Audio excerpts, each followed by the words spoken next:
educational records, 8 out of 10 of them indicated no documentation of these problems as part of their childhood. Of their childhood. That's particularly important because we know that trauma has a significant effect on brain development as well as on social and emotional behavioral characteristics of children as they grow up with that background. Most of the youth, despite their very clear evidence of emotional problems, mental health issues, and behavioral difficulties, had no record in their IEPs of a psychiatric or clinical diagnosis that might have helped to guide the array of services that they were to receive under the educational individual educational plan. And that's consistent with national statistics that identify the fact that even within special education, children with serious mental health problems may be overlooked in terms of the diagnosis and evaluation that help to construct effective support and educational programs. So the 8 out of 10 were categorized in that way. The majority of the youth did not meet academic goals from very early elementary ages. So that early on they were struggling, and that was very obvious in the reports, early reports on grades and teachers' comments, both from a behavioral and an academic standpoint. Most of these youth, the median age at which they were identified was 13. So they were in middle school by the time it came to be their need for special education evaluation and referral and services became evident. The range was from 3, one early identified student, up to age 18, as Marisa was just describing in Anthony's case. 6 out of 10 of these young men were successfully referred for special education by their legal advocate, and in one case by DCF. Most referrals were initiated after the youth was already incarcerated. What was typical of the trajectories of these youth were increasing levels of disengagement from school in relation to academic difficulties and increasing feelings of anxiety and depression and not belonging. They began to seem inescapable, and kids began to feel hopeless about ever being successful in school. A couple of quotes from our group members were, one participant said, "It all got worse in middle school." And those of us who are teachers, special educators, can recognize that that's the case. There are many reasons for that in terms of the structure of the school and the prolonged failure, disengagement, and high absenteeism. We know all of those statistics pretty well. The other young man said, "I felt like I never belonged in school." So that disengagement for that child began very early, and nothing in school or the services he received or didn't receive helped to make that connection as he went along. So another story to tell you is the story of Jaden. When Jaden was in middle school, he was mugged. He was only 12. But he didn't feel safe walking to school, so he didn't go. He got totally overwhelmed in middle school. It felt so very hard. Outside of school, he experienced more trauma. He had multiple head injuries. He was in 2 car accidents, and he was in an incident where he was kicked in the head. Finally, in high school, he was referred for special education, but he was in and out of detention. So the referral did not get completed until he was incarcerated. He eventually got a high school diploma, and he began to take a college course, which, by the way, was characteristic of these young men in that Many of them had clear aspirations of what they wanted to make of their lives. But for Jaden, he got the high school diploma. He began to take a college course. He wanted to become a mentor for other kids like himself someday. But like many young men with similar growing up experiences, things fell apart, and he's now reincarcerated in adult prison. National rates identify 70 to 80% of youth released from residential correctional programs are rearrested within 2 to 3 years. Moving on to more of the information we gleaned from educational records, focused on 8 to 10 of the youth's records, which indicated attentional concerns. And those included diagnoses eventually of ADD or OHI and distractibility. It seems that no one really made the connection between the backgrounds of trauma of these young men and the hypervigilance that often comes with that, and the anxiety, such that it looks a whole lot like ADD or ADHD, but is embedded more deeply in their backgrounds. Everyone in the group was below their grade level in reading. And reading disabilities essentially feed into the whole perception that was characteristic of these youth, that school is not for them, because as the grades increase, reading demands and text-based instruction become predominant. So if you can't read, you're in tough shape. 4 out of 10 records indicated grade retention. One youth was retained 3 times, and one was promoted by exception in 9th grade, a critical transition period. A big factor, I think, if anything, if you take away anything from our findings, was the degree to which language impairment was characteristic and unrecognized among these young men.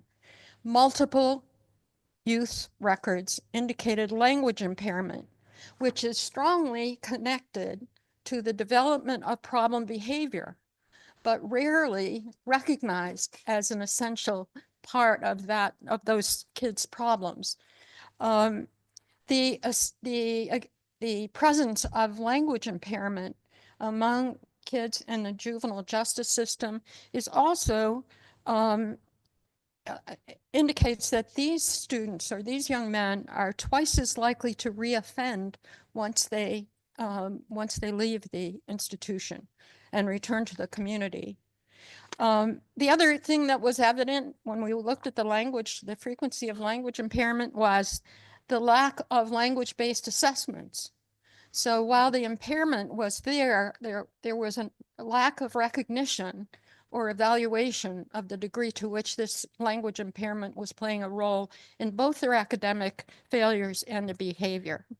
And among those kinds of language deficits, pragmatic language, the ability to use language socially, has been closely linked to behavior problems, most commonly hyperactivity and a lack of pro-social behavior.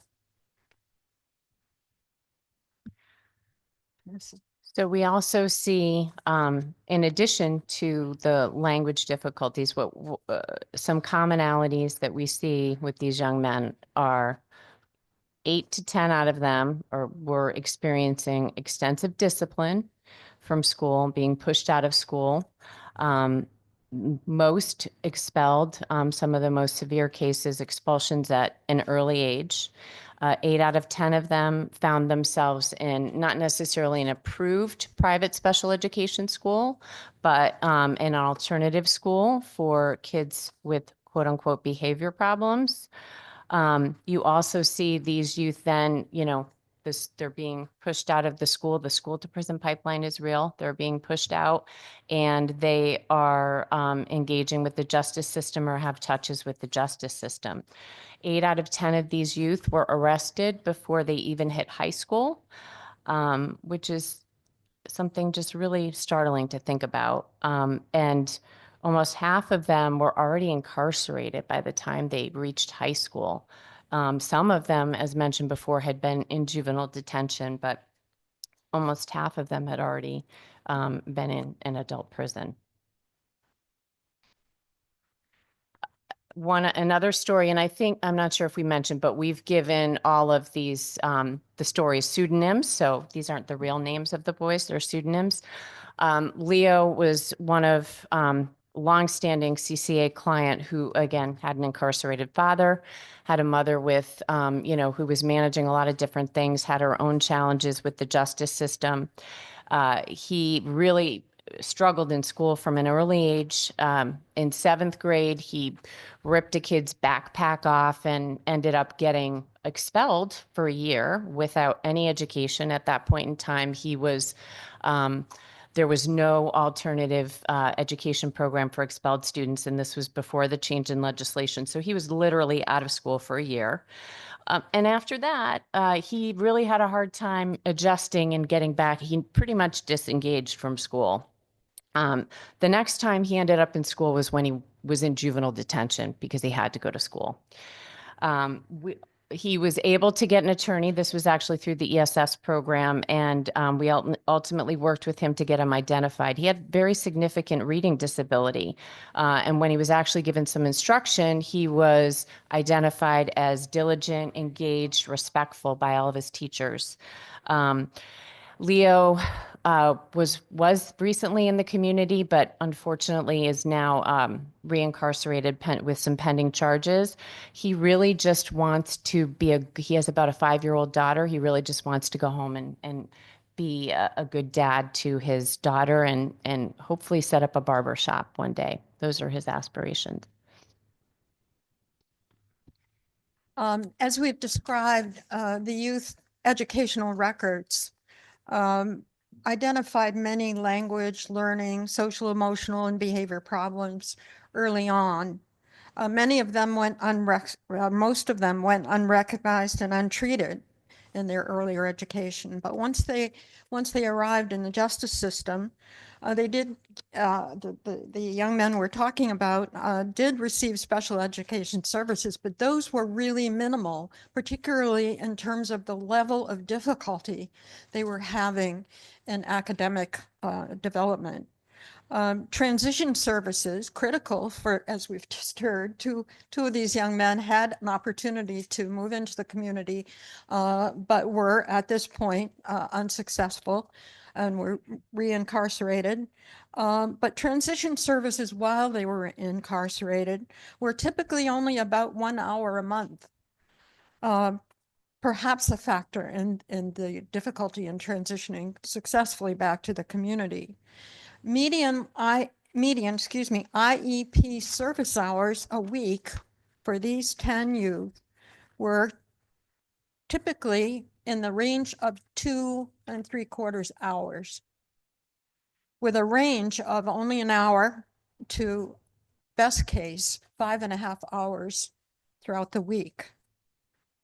Most of the youth, again, thinking in terms of transition back to the community, had no LEA representation at their PPT. So they lost that connection with their home district, school district.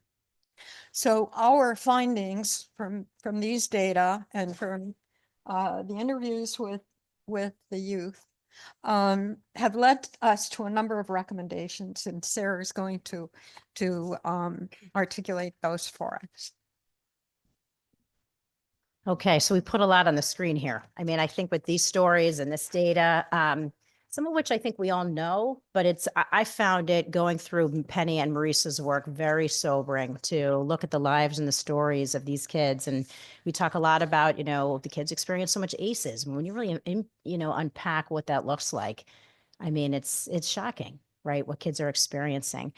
So where to go in terms of recommendations for this body, right? Because this is a policy making and oversight body, because we could go anywhere with these stories, right? What jumps out so much from these stories for us, for me, when I read it, and I hope for you, hearing snippets of it today, is how much could have been done for these kids at a much earlier age, because we are losing them by 6th grade, if not earlier. We're losing them by fourth grade when the school has decided they're a behavior problem and they go into that class with all the other boys who have behavior problems. And all the other things that Penny's talking about, the language needs, the intellectual needs, the trauma-informed, trauma-responsive system, that's gone if it ever existed in the first place, right? So when I think like, how do we keep kids out of the adult prison system? Well, we do better much earlier, because that's really where the answers are. And how do we make sure we're doing better, right? Because we know how to do better, but we don't always do better. And some of that has to do with oversight, right? I mean, so Penny's an educational expert. Maurice and I are lawyers, right? So we are always coming to you with the, how do we inspect what we expect from our school systems and programs that serve our highest need, most vulnerable children? Well, we have to look under the hood. We have good special education laws. We have good guidance, but we have to look to make sure these are happening, and we have to look early and we have to look often, right? So that's what the recommendations on this page are really talking about. Where are kids beginning to display those risk factors for learning and behavior? It's early, it's kindergarten, it's first grade, it's second grade, and make sure we are systematically ensuring that districts that are feeders eventually into the justice system have strong systems for identifying children with learning disabilities early and for effectively implementing multi-tiered systems of support. State Department of Education has a really important role in issuing guidance, professional development, technical assistance, and then ultimately oversight for how well we're doing for our highest needs kids. We are recommending that there be a CSD create a checklist to identify trauma indicators for the special education referral process. As Penny talked about, the trauma piece gets missed so often. I remember representing a really little boy who could not make it through the school day. You know, was totally dysregulated, involved with DCF since he was 3. I knew that he'd experienced a ton of child abuse in his history, was separated from his sister, placed in a foster home, and by first grade, couldn't make it through the day without getting in trouble. He would run out of class. He would kick his teacher. One time, she even kicked him back, which led to a DCF investigation. Finally, we had him evaluated by a great neuropsychologist, and the neuropsychologist evaluated this child as having superior intelligence. Couldn't read, superior intelligence, but that he was so traumatized that he couldn't sit still. He couldn't tolerate the school environment. And the neuropsychologist said he needs to be checked on and reassured every 15 minutes. Somebody needs to put a hand on his shoulder and tell him he's okay, right? But that was the opposite of what was actually happening, right? But that doctor knew something that that teacher in that school didn't know about him. And that's a big part of what these recommendations are designed to try to change. And Penny's point, the last bullet here, CSD should issue guidance regarding the need to conduct language-based assessments for language-based disorders and recognizing that connection with eventual school disengagement and dysregulated behavior. So the trauma, the language, and the early identification, so important. Next slide, please. I know I talk about this one a lot in every forum I get, but I do think that I think we all think in my office that the enforcement role and responsibility of the State Department of Education under federal special education law and under state law that requires the State Department of Education to implement the educational interests of the state board are important and powerful roles and responsibilities. So we need to make sure that there's a plan for ensuring implementation of research-based and evidence-based behavioral support interventions, particularly in self-contained and alternative school settings. Note that in this report, we told you that 8 out of 10 of these children wound up in, quote, alternative school programs. How are we inspecting what we expect from the programs that these children wind up in, whether they're run internally in the district or run externally by a state-approved private special education program? There has to be a robust oversight framework at the state level for looking at all programs where children spend less than 50% of their time with non-disabled peers. This is the funnel system to our justice system. which is not to paint all alternative programs with one brush, because that's not the intent. But if we're not looking under the hood at the programs in a systematic way, these are the kids who are going to fall through the cracks, right? The progress monitoring and corrective action related to that oversight must be publicly available so that we can all look at it. The districts also have an obligation to effectively monitor the quality and consistency of education in these alternative settings. And these are 2 topics that are of much debate, and appropriately so, in the legislature this session, that we think need a lot of attention and a lot of work. Last slide, please. So consistent with the recommendations for guidance, technical assistance, and oversight from the State Department of Education is this emphasis on professional development for teachers and administrators and staff working with kids who fit these profiles in some of the programs that we're talking about, the training on the relationship between language-based disorders and externalizing behavior, training on the impact of ACEs and trauma on cognitive abilities, just like the little boy I talked about. I still remember that, superior intelligence, but can't read. And that's a lot of these kids, you know? I mean, the other thing we're so struck by is, of course, all of these kids have aspirations to be a good father, to be a barber, to learn a trade, to be self-sufficient. One of the recommendations you don't see on this page, but should be here, is the emphasis on the work JJPOC is doing to improve the quality and consistency of reentry supports, right? Because these kids have these aspirations. They may even stabilize a little bit while they're incarcerated, educationally, vocationally. But if we're not packaging them up and wrapping them up as they leave, we see what happens. Both in Connecticut and sort of nationwide. So that emphasis on reentry supports to support stability in housing, adult relationships, and education is critically important to anything else we do here. We are recommending an expansion of the educational success model to go younger, right? And to include, to grab kids earlier in our continuum of prevention. And last, we have here continuing to, support the work of the JJEU, who we'll hear from later, so I won't steal their thunder, but making sure that they're empowered to work with parents to make appropriate referrals, and having, our friends from the JJEU, report to us on what they're seeing around child find, special education evaluation, the quality and consistency of education for youth in the justice system. I think that's it from us. Thanks for, having us here to present on this. That quote from one of our clients who said in the beginning, I hope this makes a difference, right? I mean, this is what we do. We go into, and a lot of you do it too. You go into prisons and you talk to kids and you ask them to tell you their whole story. And you try to tell them, I'm going to take that story you told me and I'm going to bring it somewhere and I'm going to tell it on your behalf. And people are working on these issues. That's what I always tell kids when I talk to them. People are working on this. So we can see that work underway. There's just a lot more work to do. But thanks so much again to Maurice and Penny. Thanks for having us.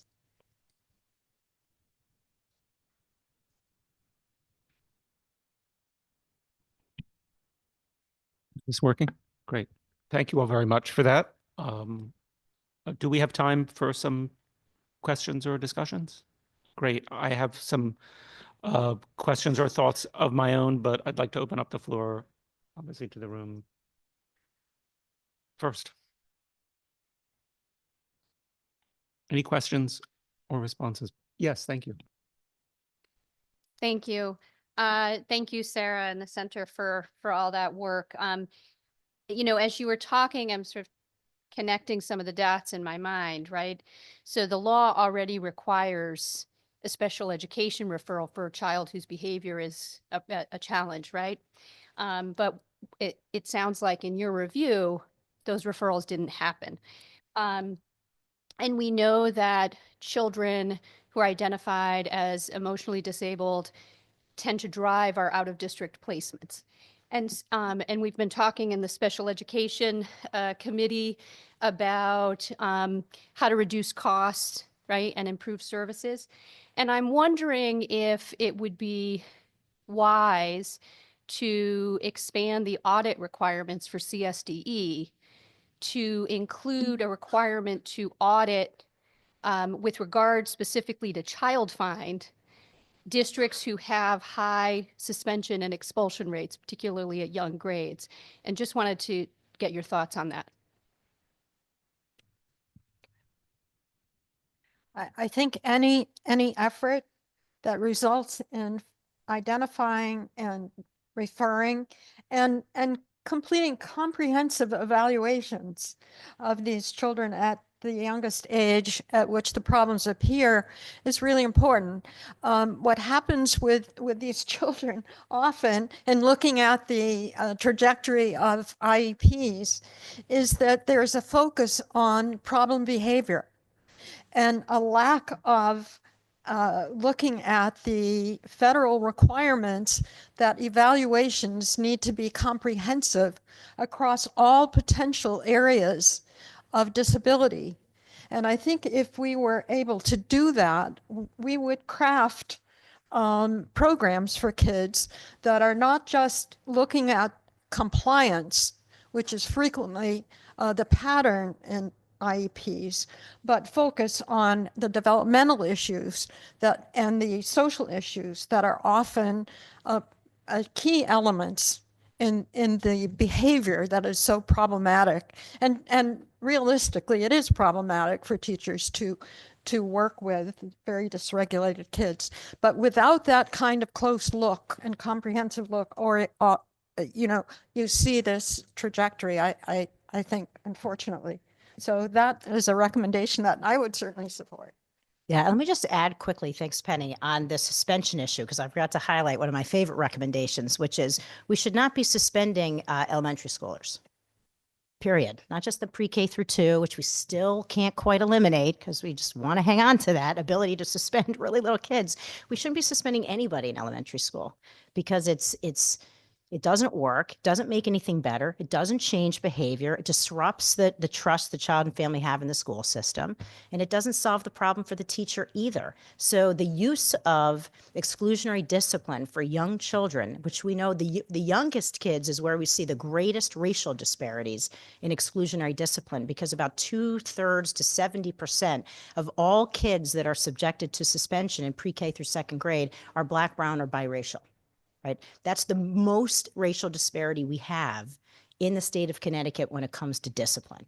So that should be any school relying on that, any district relying, and I know we've made lots of progress on that, but we're still doing it. And then the suspensions tick up way back up again at 5th, 6th, and 7th grade. Should be a major red flag for programmatic failure in that school.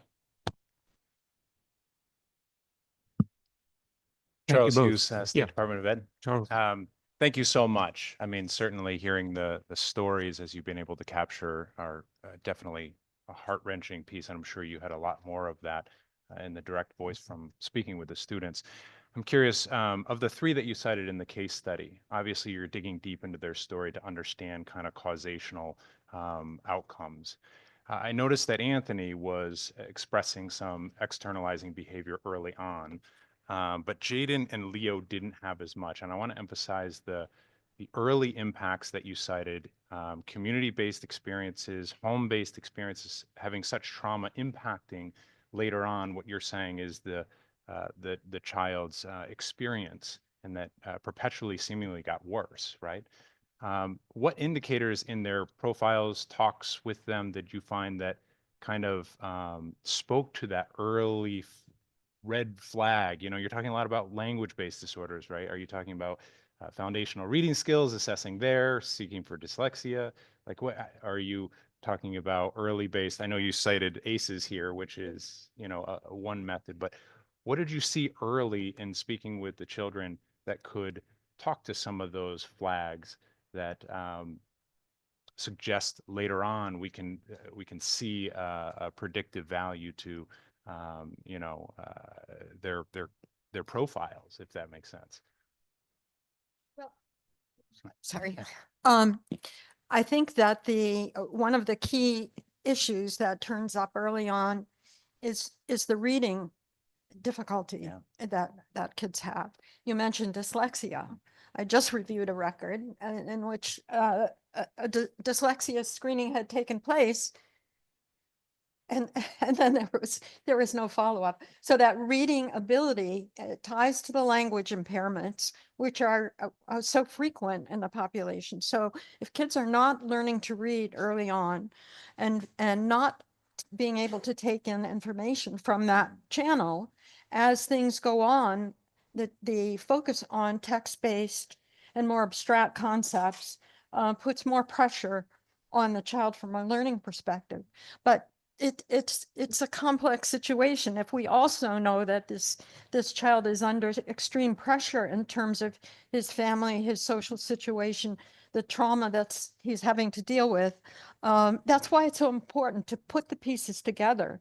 One of the things that I noticed in the records was that frequently there was no social work analysis or report or construction of a picture of who this child was in the context of the classroom. Yes, but this child is a child. And that's even before identification? Yes. Okay, so Well, I mean, these students, these young men came to us because they had a record. So we weren't there at the beginning. right, so you didn't, But as we go back in many of these trajectories, that's the pattern that emerges. Right. So if we can get in there and ask the questions early on, I think we have a much better chance of identifying and intervening or providing the support, even when behaviors are significantly difficult.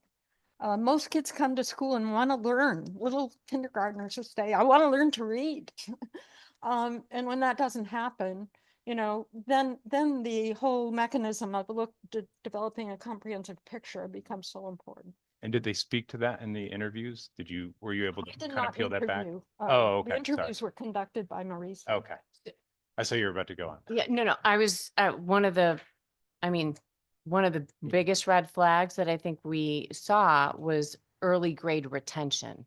So being retained and held back in an early grade, but then, you're getting educational records. There's only records if assessments or more information was actually done. So you see the retention happening in the early grades and there's no follow-up. There's no, in those early grades. So I was just going to chime in and say with, those three individuals in particular, that was something that existed in their Profiles. backgrounds. And I'm Yeah. wondering to what extent intervention was provided for those students, and maybe they weren't non-responsive to it, but I guess without the record, you wouldn't be able to pinpoint that, right?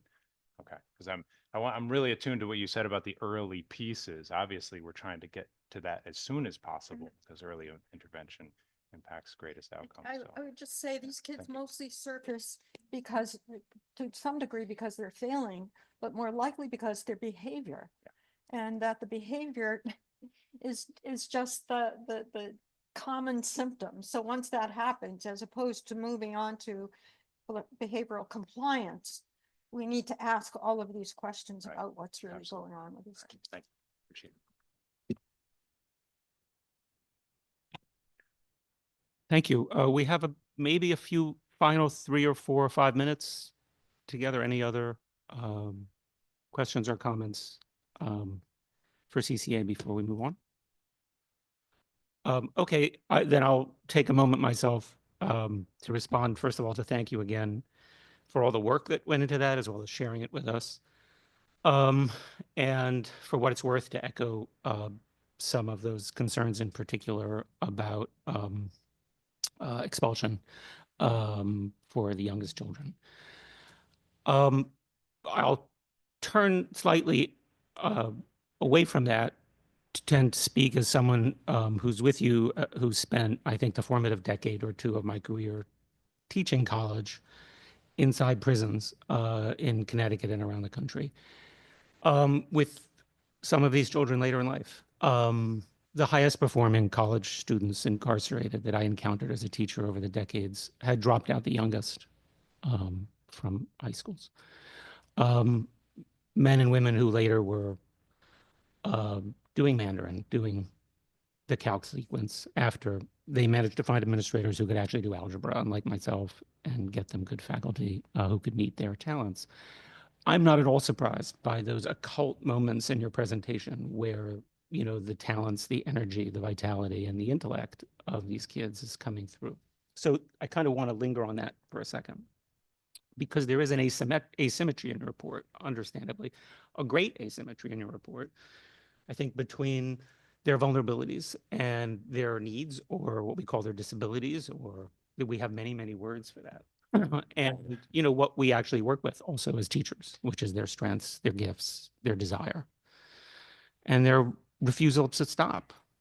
You know, often that comes out as very problematic behavior, but I personally, as a teacher and as a parent, see that as a refusal to say no to life, and to no to the places in which we put them their whole lives. So what practically I'm asking about is opportunities to focus in on what has worked for some of these kids.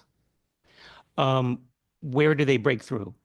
Where do they break through us and our institutions? And focusing in on that as the study, because as a technique of future accountability. We can invest, and we do, enormous, and we could invest a lot more in audits and metrics of where we are not succeeding. We may also want to focus in on where are the children showing us where success is, the children and their teachers, and then saying, this is what we need more of, and the people in this building need to find a way to deliver that, whether that's in conventional institutions or otherwise. I'm frankly, at best, agnostic on. And so that would be my question is, I would challenge you about the dramatic asymmetries in the report. And is there an opportunity to think strategically about changing those asymmetries and using that to hold us accountable? These are the way the 5% thrive. These are the way the 9% succeed. I want 10 times as much of that. And so that is another method. And I'm not, you know, suggesting trade-offs by any means at the moment, but thoughts or responses to that, given the limited, you know, we have a few minutes, and then I'm happy to carry on, Sarah, as you and others know, afterwards, as long as needed. Well, I would say that, you know, we've talked about where the problems emerge. And one of the characteristics of, I'll speak from IEPs and also from my background in working with kids in the mental health system, is we need to find a way for kids to experience success in school. And that means also a more comprehensive look at who this child is. One of the young men in this group is apparently a gifted artist. But his schooling focused on his deficits. So this seems simplistic, but I would say that along with trying to create a comprehensive and compassionate diagnostic process and evaluation, part of that needs to be, where can we give this kid some success? Because the kids drop out and that will be different. I mean, there isn't, I don't think, a prescription, but part of it is access to kids with academic difficulties tend to get more and more academics. But sometimes that squeezes out art and music and project-based learning and so forth. And I think that that's part of what happens to them. Part of the disengagement process is, why should I go to school? I'm just going to feel like a dummy. You know, people are going to look, I'm not going to ask questions because that might expose me as someone who isn't very smart. We have to, I think we have to pay as much attention to how can we provide success experiences for this child, even if it's not right now in reading or doing assignments perfectly and so forth. So that's my personal perspective on that. Thank you so much. This sounds like the beginning or the continuation of a great theme. I appreciate that. Thank you so much. Lisa, we have a moment left. Just real fast, that gifted artist also was an individual who had a mom who just had a very difficult time navigating her own life. And sadly, when he left a placement and incredibly successful. Went back out into a world that he had to navigate by himself. And did not receive the special ed services until 16, when it was unbelievably evident that he needed those services when he was young, and when it was asked to offer those services and offer an opportunity to be evaluated, there was significant pushback because of he was a young man of color in a city environment. So thank you for sharing that story, because I know that story very well, and probably one of the most amazing humans I've ever met. Thank you. Just the very last thing I want to say, I appreciated the question that you asked about the asymmetry. And I think it's a very important point, right? Because we have to drill down on the things that do work. And for the kids I think we're talking about, would emphasize that, where some kids that we see find who do have periods of success while incarcerated, right? Because other parts, something has stabilized. Not that we want our kids incarcerated, that's not the point, right? But somebody believes in them, right? And the effort that we talk about a lot to connect incarcerated detained youth with a consistent, healthy adult relationship is critical to the success, as they leave, right? And because they're still young, these folks, right? And even my little 6-year-old I told you about, like, what changed for him? Well, the biggest thing that changed for him was he found permanency, and he got adopted, and he slowly got better and succeeded, right? That doesn't solve all of what Penny's talking about educationally, but it's a huge part of succeeding as a child, right? So, which I know we know, but just wanted to make that point. Thanks.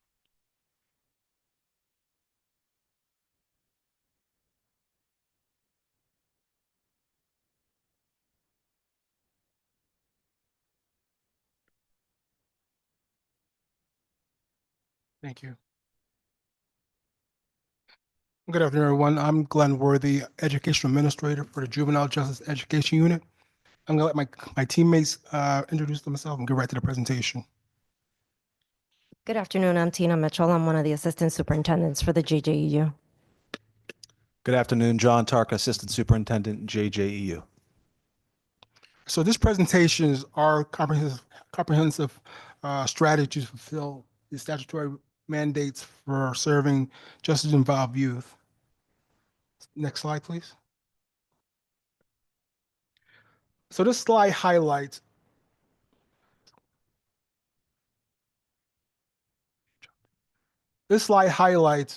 our dedication using data-driven decision-making to improve the educational outcomes of students that we serve. This is our accountability framework. There are 4 key elements of our accountability framework.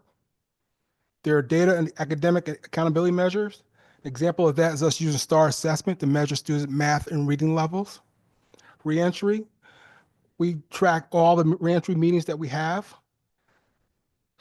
Teacher and administrative effectiveness, we measure the impact of our professional development that we provide our stakeholders. And we also track the vocational training that kids are provided. Next slide, please. So data and accountability measures, as Dr. Worthy mentioned, goes on the STAR assessment. Last year when we were here, we were in our rollout, our first year of the STAR assessment. This year, we are in year 2. We're using it as a universal screener to provide a baseline as to where the students are academically in reading and in math.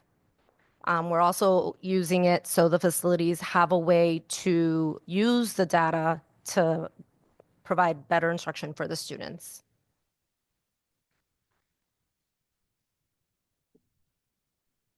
So we're going to talk a little bit about the data that we get from the STAR assessment. This is school year September 2024 to February 2025.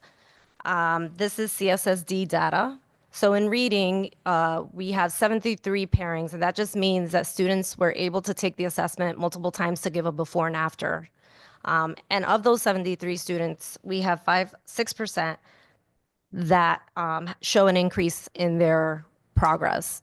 In math, there were 69 students who had a pre and post, and there was a 4% increase in their progress. Next slide. This is a different way that we look at it on the STAR assessment. There's 4 levels. The green you see is at or above benchmark. That means they're at grade level or above. The blue is right on the line, like right under. The yellow is in need of intervention. That means they're below. And the urgent is significantly below. This is just for the reading, and these are the 73 students I was speaking about earlier. You see at the baseline assessment how drastically large the red part is, the urgent intervention. It's 63%. And if you see at the summative how that has gotten less. So now we have 49%. And those numbers moved into the yellow. So now the yellow is a little bit larger. The blue even increased, and so did the green. And that's kind of the trajectory we want. We want from baseline to post for the red to become smaller and all the other ones to kind of get the what they got from the urgent intervention. So they move into the intervention, the on watch, or above, depending on where they started. The next is the same graph, but for math, and that's 69 students. And again, its urgent intervention was 65%, and you see it drastically went down to 39% are in urgent intervention. That's good growth. Targa will talk about MYI. Good afternoon. So similar evidence of progress is made at Manson Youth Institution in terms of student growth in reading and math. We have 16 pairings, so that would be the baseline assessment and then the post-assessment to measure the student's growth. And we do see growth in both reading and math in this setting as well. If we can go to the next slide. The next slide really provides a very powerful visual. If you look at that baseline, you see that significant amount, 62% of students are in need of urgent intervention. That's multiple grade levels below where they should be in terms of their reading ability. And then you look at that summative assessment, you see how significant that red has decreased.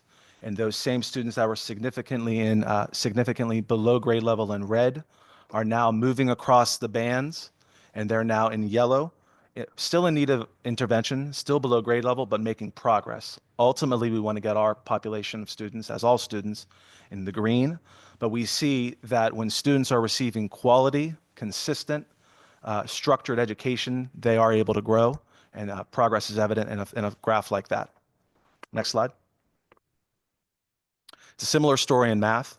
We know that math is a struggle for a lot of our students, but we do see that once again, that big cut, that significant number of red is almost cut in half, where we see that number now being moved to yellow, but then you see that blue increasing even more. So they are coming along, we call it moving across the bands. Slowly their proficiency is growing in math as well. That's evident in this graph as well.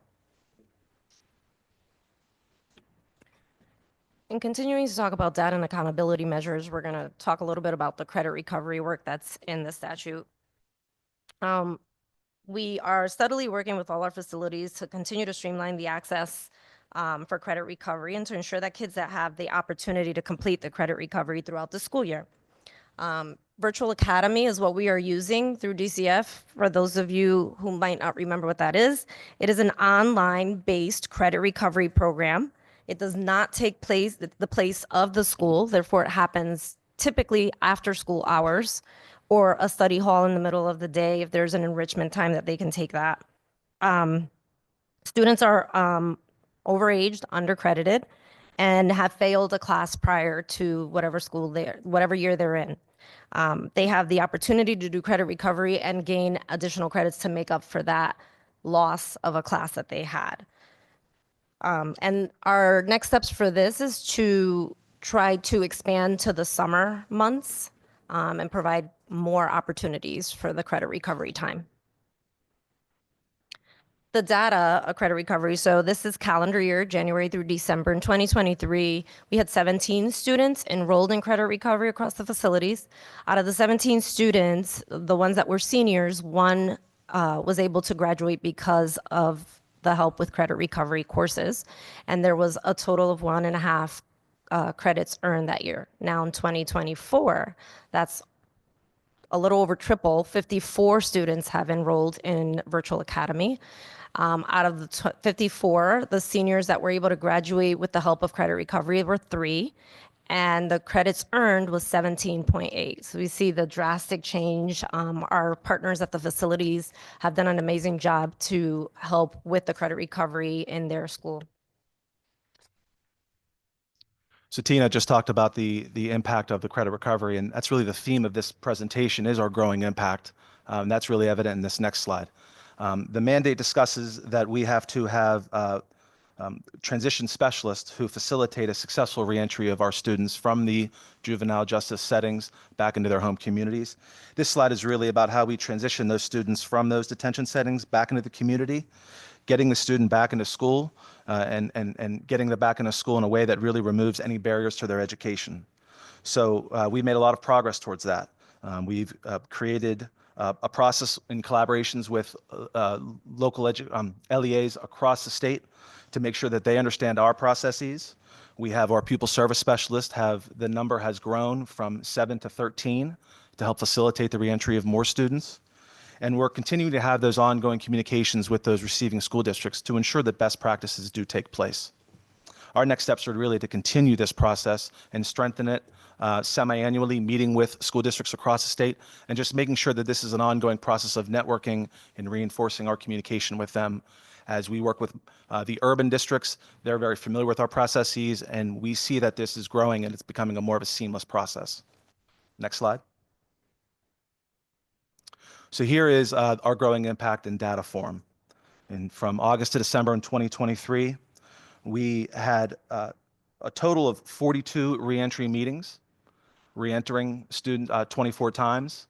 And then that number has more than quadrupled in the following year. This is down to us being very consistent, routine, following a very similar structure as we reenter students, but also the receiving school districts seeing that we are one of the few entities that are working with students within detention settings and then facilitating their release and staying with them after that. And that level of familiarity we think is very beneficial to the students and the families, that we're staying with the students. We're not just dropping them off at the school. We've talked about situations where as a former principal, I've received students and they have not had the pupil service specialist there to make sure that they're going to be okay. We could see the recidivism on their face. We could see that Dr. Spencer talked about a sense of belonging. Our pupil service specialists really make sure that through our reentry process, they feel a sense of belonging. They feel a sense that they matter and that they're valued. We think that that's only going to continue as we go with this work. We're proud of this work. Next slide. As we know, it's not just the student's journey, it's the family's journey as well. And we know we're not just educating the students, we're also educating families. The family engagement piece is crucial. And what I really want to point out here on this slide, not just the growth we've had from 2023 to 2024, but also the amount of consistency we have in connecting with families before their release, and then maintaining that, in fact, increasing that communication after their release. Connecting with the families to provide updates on their child's progress is so crucial. Imagine having a child in detention, and we are one of the few people that are able to really give them a connection as to how they're doing and how they're faring. That's so important. We really take that very seriously. So showing that we're maintaining that communication pre-release, during that crucial reentry time, and then that follow-up is so important to the student's well-being and success in school. Next slide.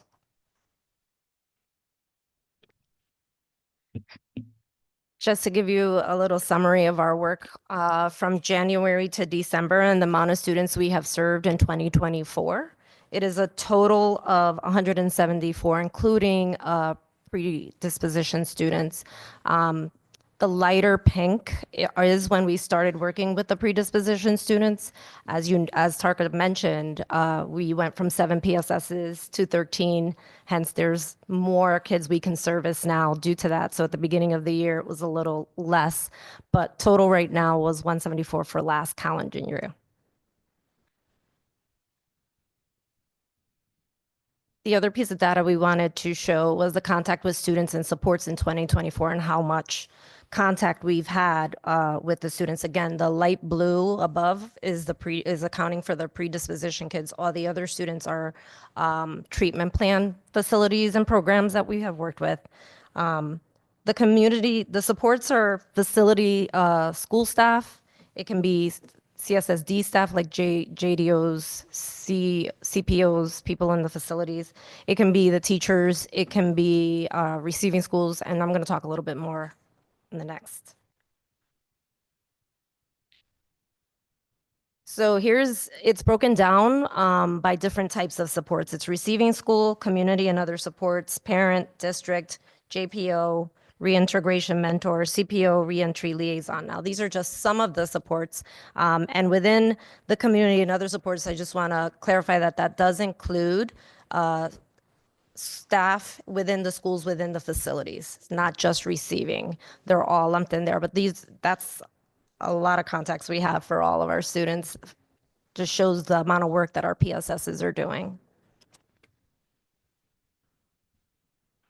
So in partnering with SDE, we've met for the last 2 summers. We've met with pupil service specialists, reentry coordinators across the state in all the different school districts. And when we started this work, they really discussed how they would very much benefit from proactive communication as much as possible about when their students are going to be returning. Again, thinking about that time whenever we find out a student is coming back, whenever he walks through that door, and how much that student would have benefited had we known about his return, had we been able to give him a more welcoming entry. We definitely think that the proactive communication, which you see on the darker red on the right side of that pie chart, is so important for the student. We certainly don't want the student to appear at a school and it be a surprise. We want the student to know, and we want the staff to know, to really give this student a positive reentry. So this slide really speaks to the proactive communication we have with schools and school districts and educational providers in the community. And then also on the left side of the pie chart is how we're maintaining that communication after that as well. Again, we're not dropping the kid off. We are following up. Our pupil service specialists are visiting schools on a routine basis, making sure that not only the student knows we're here for their success, but also the school knows we're there to make sure they do well too. This slide really speaks to that. Next slide. So Tina touched on the pre-adjudicated work in a previous slide. This is really our very much the very tip of our innovation work. This is the work of our pre-adjudicated reentry supports. Whereas region students have a predetermined time period and we're able to more effectively, proactively plan with school districts about when they might return. The pre-adjudicated students are that group of students who are most transient, who might get picked up on a Friday and might be released back into their school on a Wednesday the following week. So they're coming and going. So how do we catch up to that? How do we make sure that we're giving that communication to school districts as well? What it looks like is our pupil service specialists assigned to this work is really making a lot of different communications in a very frequent, ongoing, fluid basis. So that involves us talking to the student and having an orientation, really getting face-to-face with them, talking to the parent, communicating with the school district, the specific receiving school so they know, the juvenile probation officer, program coordinators, reentry liaisons at the district, the administrators such as Dr. Simone, things like that, really making sure that we're covering all of our bases and say, listen, we know the student hasn't been at school for the last 3 days, here's why, let us know what supports we can provide. Sometimes we're not able to really get connected to the parent to get consent, but other times parents will reach out to us and say, we heard you contacted our student, how can you help us? We have a situation right now with a student where we're helping him out and his father out, get him mentorship supports. This is a student that we had one orientation with, and now we're looking to see what supports we can provide them. This work wouldn't have been able to be done had we not had an increase in our manpower. We're looking to develop this further as we get more PSSs on board. Next slide. Another one of the buckets that we've been outlined is that we have to monitor the education of the students residing in these justice facilities. So this is really where Dr. Worthy and Tina and myself put our principal's hat back on and look at what best practices we can help support within the educational settings. So what does that look like? Well, we think, how can we provide the most relevant, tailored, applicable professional development processes? And one of them is the learning walk process, which is a multi-step process that really digs deep into what professional development is needed at the schools and then seeing how we could provide it, and then going in there ourselves and doing a learning walk to get a snapshot of what that instruction looks like. We don't want to hear about how it's going. We want to see how it's going. And from that, we want to make observations, give recommendations, and then follow up on how that's going. We've done that at most of our settings. We're going to continue that process, and we really think it's taking root because now Tina and I are providing professional development that's really tailored to what they need. Next slide.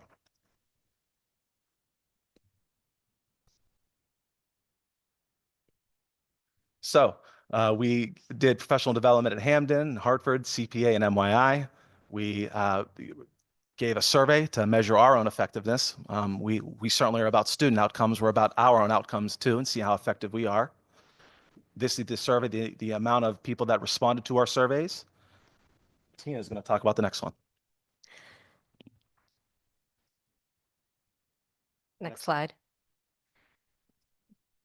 So according to the rating scales from the teachers and staff at the facilities that we've done some professional development, this one rates our knowledge and delivery of the subject matter.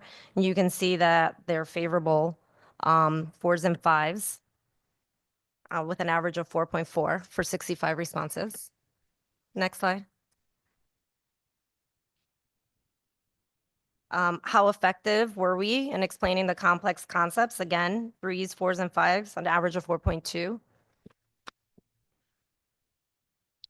The last one was around whether they were able to apply the information they received from us. And it had a little part where they can provide some sort of open-ended explanation as to how or why.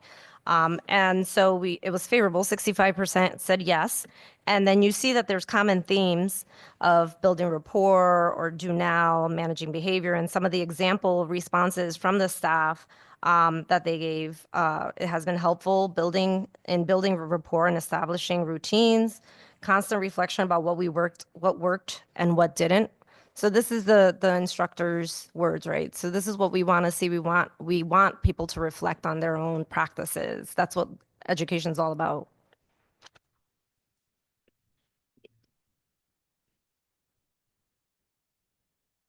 So this slide speaks to the career and technical education mandate.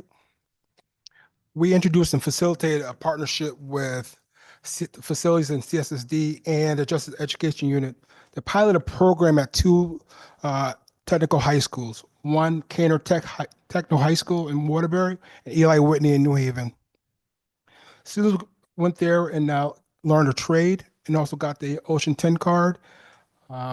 Next step for that is really expand it to more kids, especially in our detention centers. We also facilitate students using virtual reality goggles. And virtual reality goggles allow students to experience what it's like to be on a job site. And they got the chance to learn different skills and different careers using the virtual reality goggles. And you can see on the slide also the schools that participated.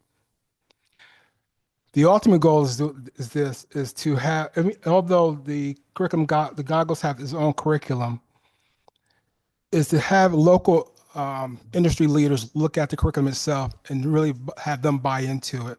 So we're hoping to have like a town hall, invite these industry leaders to a facility and watch and let them participate and use the virtual reality goggles, and hopefully they can be part of the process of getting our kids employed once they leave our facilities. So now I know we have 8 minutes, and I'm hoping that's enough for questions.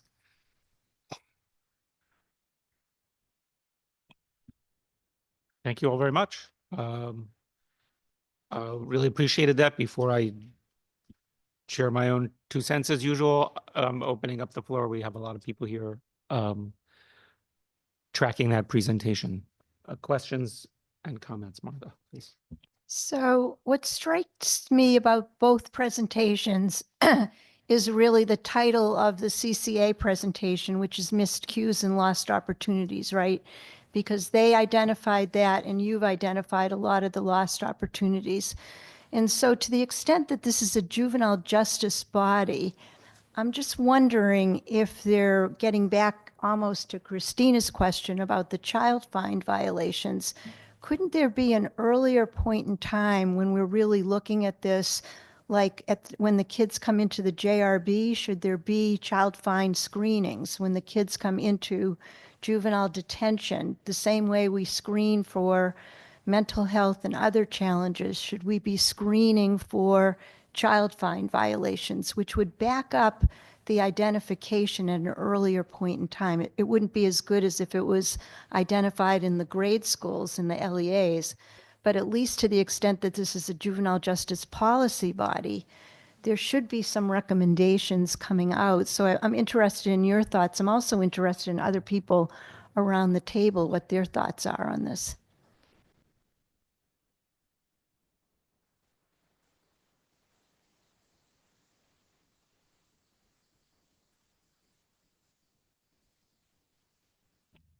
If DCF wanted to respond, or a colleague here, please. Hi, Renee Smino from the Office of the Public Defender. I agree 100%, Martha. I think that's where we really have to start, because by the time they get into Manson, it's too far along in the process. And I know even in the New Haven court system, when we've had kids come in for minor charges, breach of pieces, when we've gone to the PPTs, we've really struggled to get the services from the school. Like if you've been at a PPT, I think everyone knows what a disadvantage our clients are at, and all the support that we can get from anyone, I know we would appreciate. So Martha, I mean, I think we would support anything that would support kids. Just gotta figure out what the right screening would be. Yeah.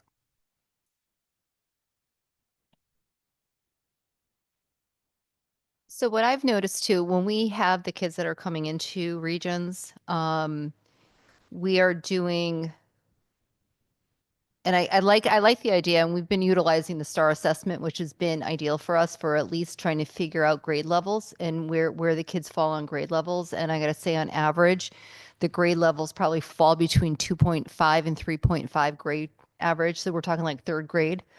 What we tend to do, because we have the ability to do it, is provide tiered interventions, which is something that school districts, and I am going to forget the new acronym, but it's basically SRBI, tiered interventions. I think it's MTSS. Okay, good. Coming from the public sector, that was a huge piece that we were able to do in an elementary school. I always call it the stint when I was in an elementary school for 2 years. We utilized tiered interventions, and not just academics, behavioral interventions. So we didn't have to go straight to PPT, because really by law, what you should be doing is doing these interventions first and bringing that data to a PPT to then say, we need now to go to an evaluation. But what I'm finding more and more with our kids, and going back to our beautiful artist who I have to go actually visit soon, that never happened. That never happened, or you didn't find it in the documentation. I think Charles had said, like looking for that documentation, you're going to find an IEP. You're going to find assessments that are aligned to an initial PPT, initial special ed process. But I think the districts need to do more and more of that, and not just dismiss the kids. And I've been a part of a team in a public school system, in an elementary school, where we did those tiered interventions, and it was a game changer for kids. We would have found out about the 6-year-old who had a brilliant mind, but because of the trauma that he was experiencing at home, being able to give those resources and support early on, and not necessarily have to go to special ed. But we're not finding that across all districts, that is actually happening. So Martha, thank you for bringing that up. We do the tiered interventions within our systems, at the regions programs, but I don't ever want to say it's too little too late, but it's too late. We should be doing that in all the elementary schools. So thank you for bringing that up. If I may, I'm looking at the clock and we have about 2 minutes left. I think I'm hearing some important topics to be carried forward, but we'll have to do that beyond the scope of this particular gathering. We have at least 2 important items to do before we leave. One is acknowledging and thanking our Deputy Commissioner Williams at DCF. And I want to pass that opportunity on to the Director of the Tao Institute. But on behalf of myself and Chair Walker, who couldn't join us during session, thank you for all you've done and for all you do. Congratulations. And Thank you, and thank you so much, Mr. Williams. You've been part of this work for many, many years now. I think you know my family also, so thank you so much for being a collaborator and a partner in this work, and always making yourself available to connect with us on any areas that we either were struggling with or helping us to come up with solutions. So appreciate your collaborative nature in this work. So thank you. And best of luck. And Brittany, I believe you have one last thing to do. Oh, Mr. Karpowitz, I think Brittany's saying for you. Well, okay. No, I think that's Okay. absolutely sorry. Okay. Uh, Well, it's you do the simply, work. sure. Thank you all who voted on the strategic plan. We received a quorum of votes, all that voted in favor of adopting the 2025 to 2029 strategic plan. So, thus the plan has been adopted, and that will be our strategic plan for the next 5 years. Yeah, super. All right. Um, Thank you, everybody. And we are.